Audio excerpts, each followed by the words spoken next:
Iran की Khamenei की क़ियादत वाली इस्लामिक हुकूमत ने जबरदस्त एहतजाज के बावजूद इक़्तिदार पर अपनी पकड़ बनाए रखी है। बगावत को कुचलने के बाद अब बड़े पैमाने पर ईरान जंग की तैयारी कर रहा है। इस बीच ट्रंप ने कहा है कि ईरानी क़यादत का गिरफ्तार मुजाहिरीन को फांसी देने का कोई मंसूबा नहीं है।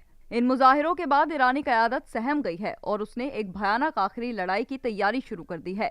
ब्रिटिश मीडिया आउटलेट द सन ने बताया कि ईरान ने बैलिस्टिक मिसाइलों और अपने एटॉमिक प्रोग्राम को बढ़ाना जारी रखा है। एक्सपर्ट का कहना है कि पिछले साल जून में ईरान की एटॉमिक सलाहियतों पर अमेरिकी हमले में तेहरान का ज्यादातर एटॉमिक मटेरियल बच गया था।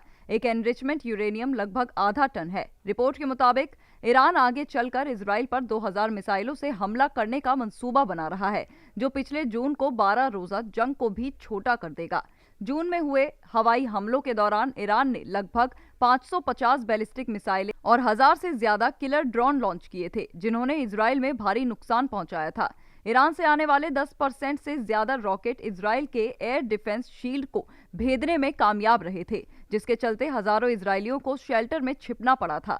सबसे बड़ा हमला 200 बैलिस्टिक मिसाइलों का था, जिसमें 3 लोग मारे गए और 60 जख्मी हुए थे। हालांकि अब ईरान जो तैयारी कर रहा है उसे रोकना इजराइल के लिए बहुत मुश्किल होगा, क्योंकि ईरान चीन की मदद से एक साथ 10 गुना ज्यादा अपग्रेडेड बैलिस्टिक और हाइपरसोनिक मिसाइलें लॉन्च करने का मंसूबा बना रहा है।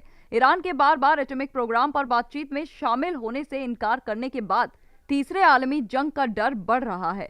रिपोर्ट में बताया गया है कि पूरे मुल्क में मुजाहिरों के बावजूद बैलिस्टिक मिसाइल प्रोडक्शन लाइनें 24 घंटे काम कर रही हैं। उन्होंने ये भी कहा कि ईरान का एटॉमिक प्रोग्राम खत्म नहीं हुआ है।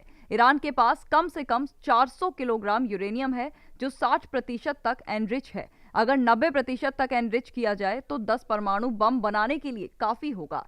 माहिरीन ने खबरदार किया है कि अगर इजराइल ने फिर से हमला किया तो तेहरान सारी हदें पार कर देगा।